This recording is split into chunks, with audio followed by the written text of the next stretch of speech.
ಈಗ ವೀರಶೈವ ಬರಸು ಅಂತಾರೆ ಕೆಲವು ಮಂದಿ, ವೀರಶೈವ ಲಿಂಗಾಯತ ಅಂತೂ ಬರಸು ಅಂತಾರೆ.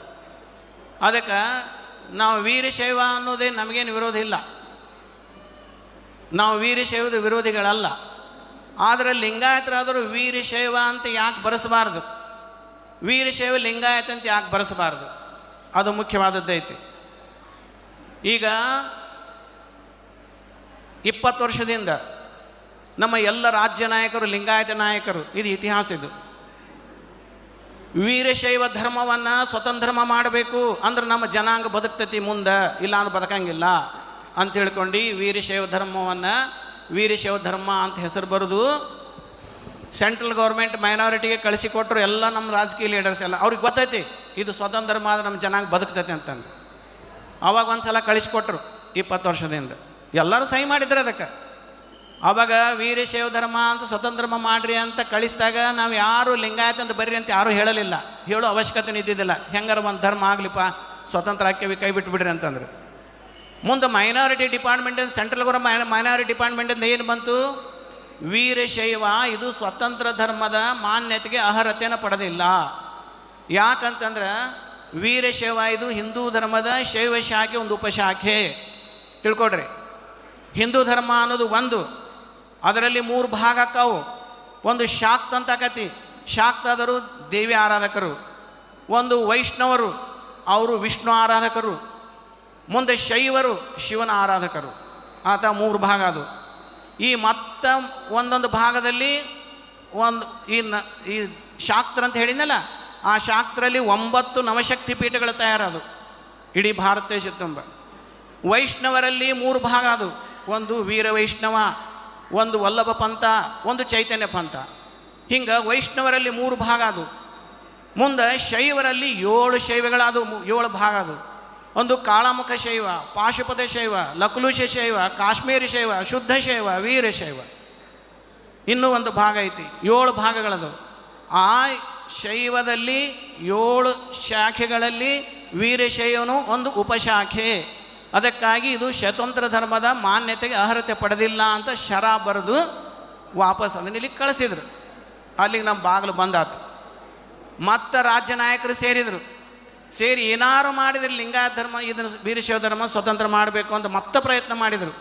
ಅದಕ್ಕೇನು ಬರೆದು ಕಳಿಸಿದರು, ವೀರಶೈವ ಲಿಂಗಾಯತ ಅಂತ ಬರೆದು ಕಳಿಸಿದ್ರು ಅವರು. ಮತ್ತೊಂದು ಸಲ ವೀರಶೈವ ಲಿಂಗಾಯತ ಮತ್ತೊಂದು ಸಲ ಬರೆದು ಕಳಿಸಿದರು.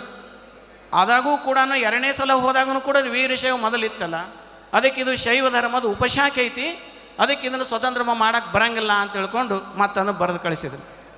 ಈಗ ವೀರಶೈವ ಲಿಂಗಾಯತನ ಡೋರ್ ಬಂದಾತು, ವೀರಶೈವ ಅನ್ನೋದು ಡೋರ್ ಬಂದಾತು. ಮತ್ತು ರಾಜ್ಯ ನಾಯಕರು ಏನಾರು ಮಾಡಿದನ್ನು ಸ್ವತಂತ್ರ ಮಾಡಬೇಕು ಅನ್ನೋ ಕಾರಣಕ್ಕಾಗಿ ಉತ್ತರ ಕರ್ನಾಟಕದಲ್ಲಿ ಇದೇ ವೀರಶೈವ ಲಿಂಗಾಯತಕ್ಕೆ ಲಿಂಗಾಯತ ಅನ್ನುವಂಥ ಪದವನ್ನು ಬಳಸ್ತಾರೆ. ಅದಕ್ಕಾಗಿ ಈ ಪದವನ್ನು ಹಾಕಿ ಒಂದು ಪ್ರಯತ್ನ ಮಾಡೋಣ ಅಂತ ತಿಳ್ಕೊಂಡು ಹೇಳಿ ಅವರೆಲ್ಲ ರಾಜ್ಯ ನಾಯಕರು ಸೇರಿ ಲಿಂಗಾಯತ ಅನ್ನೋದನ್ನು ಹೊಸ ಪದವನ್ನು ಹಾಕಿ ಅದನ್ನು ಮೇಲೆ ಮೈನಾರಿಟಿ ಡಿಪಾರ್ಟ್ಮೆಂಟಿಗೆ ಕಳ್ಸೋಕ್ಕೆ ತಯಾರು ಮಾಡಿದರು. ಯಾವಾಗ ಇನ್ನೇನು ಹೋಗತ್ತೆ ಅನ್ನೋದ್ರೊಳಗೆ ಸಮಾಜ ಗದ್ದಲಿ ಅದು ಬಿಡ್ತು. ಲಿಂಗಾಯತ ಪದ ಬೇಡ, ಲಿಂಗಾಯತ ಪದ ಬೇಡ, ಮಾಡೋದಾದರೆ ವೀರಶೈವ ಮಾಡಿರಿ, ಇಲ್ಲ ಅಂದರೆ ಮತ್ತು ಅವ್ನು ಮೀಸಲಾತಿನ ಬೇಡ ಅಂದ್ಬಿಟ್ರು. ತಿಳಿತ್ರೆ? ಈಗ ಲಿಂಗಾಯತ ಅನ್ನುವಂಥ ಪದ ಏನೈತಲ್ಲ, ಈ ಪದ ಒಂದೇ ಸ್ವತಂತ್ರ ಧರ್ಮದ ಮಾನ್ಯತೆಗೆ ಅರ್ಹವಾದಂಥ ಪದ ಇದು. ಈ ಪದವನ್ನು ಬಿಟ್ಟರೆ ವೀರಶೈವ ಅನ್ನುವಂಥ ಪದ ಅದಕ್ಕೆ ನಮಗೇನು ವಿರೋಧ ಇಲ್ಲ, ಅದನ್ನು ಹಾಕಿ ಧರ್ಮ ತರ್ತಿರ್ತಾರೆ, ನಮಗೇನು ಪ್ರಶ್ನೆ ಇಲ್ಲ ನಮಗೆ. ಆದರೆ ಅದು ಅನರ್ಹತೆ ಐತಿ, ಶೈವದ ಶಾಖೆ ಅಂತ ಶರ ಬರೆದು ಕಳಿಸ್ಯಾರ. ಅದಕ್ಕೆ ವೀರಶೈವ ಲಿಂಗಾಯತಕ್ಕೂ ಶರ ಬರೆದು ಕಳಿಸ್ಯಾರ.